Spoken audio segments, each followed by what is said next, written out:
Coming up at 11, get ready for a rainy weekend. Dedicated to Eastern and Southern Kentucky, this is WYMT Mountain News at 11.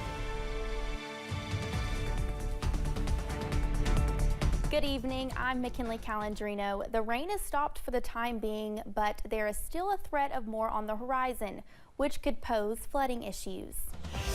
Meteorologist Eric Dean is keeping track of the weather on this first alert weather day. Eric, what more can you tell us?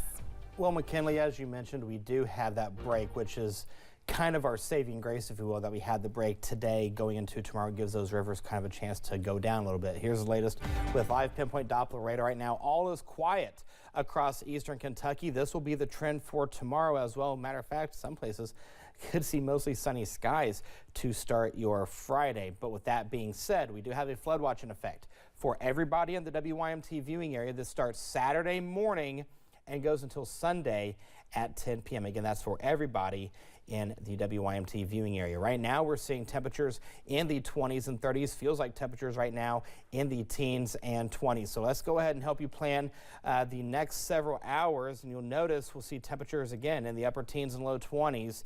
We'll see temperatures around 27 by the 3 o'clock hour, 25 by 6 a.m. We'll go to 36 with plenty of sunshine by noon. But all eyes are on this weekend, and we'll detail that coming up in the first alert forecast in a few minutes. McKinley.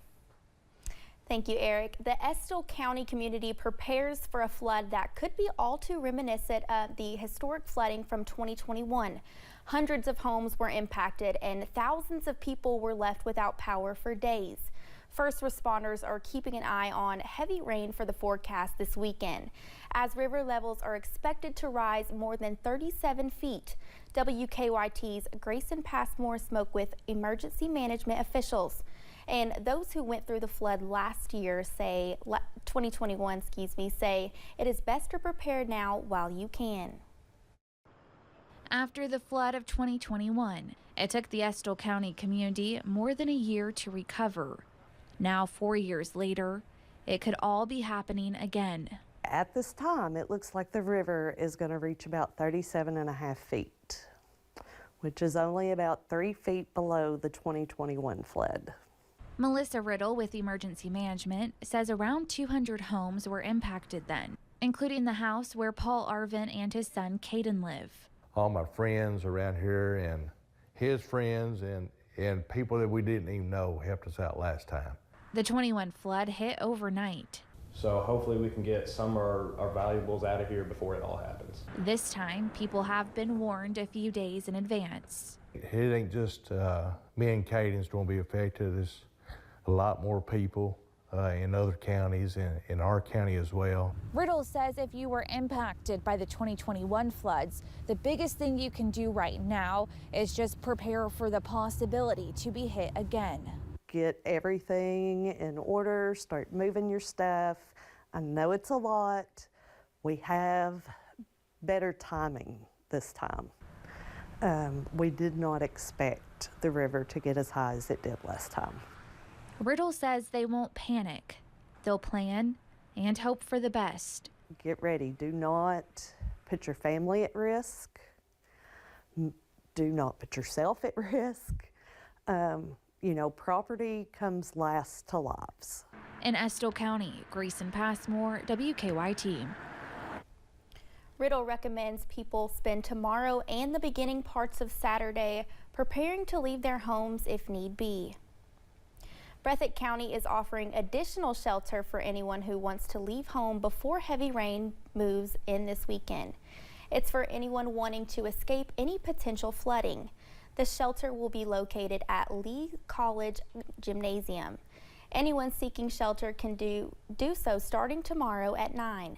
The county says it will send out more information as we approach opening time tomorrow. A Laurel County woman is in the hospital recovering from serious burns after an explosion and a fire at her home. Kentucky State Police say the homeowner Shirley Wynn was found with severe burns to approximately 80% of her body. She received the immediate treatment before being taken to the hospital. She was later transferred to a specialized burn treatment facility in Louisville. KSP says early findings suggest propane gas used for floor space heating may have caused the explosion. President Trump signed more executive orders today, including on reciprocal tariffs. He also addressed upcoming meetings to try to end the Russia-Ukraine war. Erica Brown reports from the White House. President Trump showed off the executive order he signed that will determine reciprocal tariffs on U.S. trade partners. It's a beautiful, simple system, and we don't have to worry about, gee, we're charging too much or too little. The executive order will charge countries the same tariffs they levy on the U.S. That could cause already high prices to rise. Economists have said, time and time again that tariffs do end up being a bit of a short-term and potentially long-term effect on things like inflation. And obviously that affects price levels that we see on the consumer level. India's prime minister paid a visit to the White House Thursday for a meeting with the president. Thank you very much. It's a great honor to have Prime Minister Modi of India. The two leaders spoke about improving trade relations between the U.S. and India. India's been to us just about the highest tariffed nation anywhere in the world. They've been very strong on tariffs. The president also announced the U.S. and India will build a trade route running from India to Israel to Italy. In an evening press conference at the White House, President Trump discussed the negotiations that will be led by the U.S. to end the war with Russia and Ukraine. I think we're going to be able to do something. I think we're going to be able to make a deal. And I hope so, because it's a horrible war. The Trump administration also confirms to CBS News that representatives from Elon Musk's Department of Government Efficiency are now examining systems at the IRS as they continue their push to overhaul the federal government. Erica Brown, CBS News, Capitol Hill. President Trump was asked about his involvement in the Department of Justice, asking prosecutors to drop a corruption case against New York City Mayor Eric Adams. The president said he had nothing to do with it and no prior knowledge of the request. Governor Andy Beshear is joining a nationwide lawsuit over the federal funding freeze by the Trump administration. A judge blocked that freeze, but the governor says some federal agencies are not following that order. The freeze impacted several programs in the state, including Medicaid, the Abandoned Mine Land Program, and more.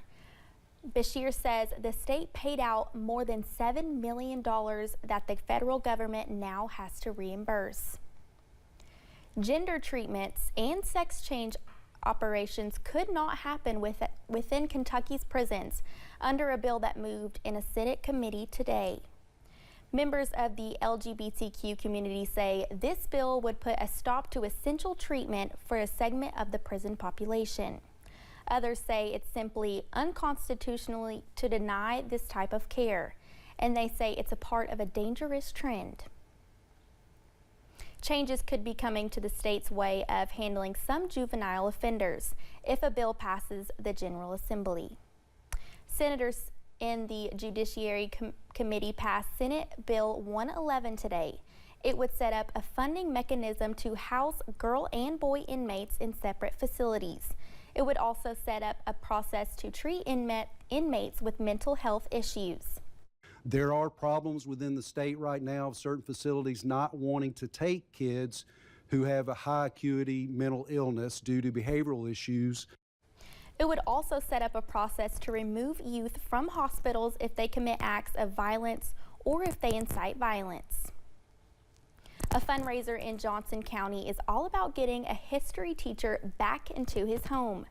The Johnson Central High School community is rallying behind their teacher, Rex Collins, after trees fell on his home during the winter storms in January. Collins students Jacob Sloan, Emily Triplett, and Madison Burchett are crowdfunding to bring in money to help offset the estimated $40,000 cost of repairs. The trio has already seen more than $5,000 donated since the creation of the online fundraiser. God always makes something good out of something bad. And obviously it's bad when you lose your home, but it could have been a lot worse, and I've been blessed in so many ways since then. The students say it has been overwhelming to see the community and strangers supporting their teacher because he means so much to the students and the school. A London, Kentucky artist is making a name for himself on The Voice. Jordan Allen impressed coaches during his blind audition that aired Monday night. He earned chair turns from both Michael Bublé and John Legend before choosing his coach, John Legend. Allen said preparing for the audition was a challenge both mentally and vocally. He spent weeks perfecting his performance, knowing he only had one shot to stand out.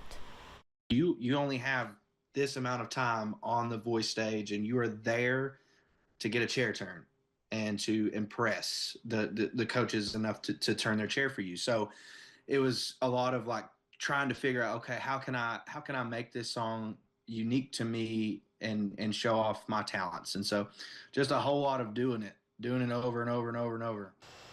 Allen says his experience so far has been incredible, and he is so grateful for the overwhelming support from his hometown.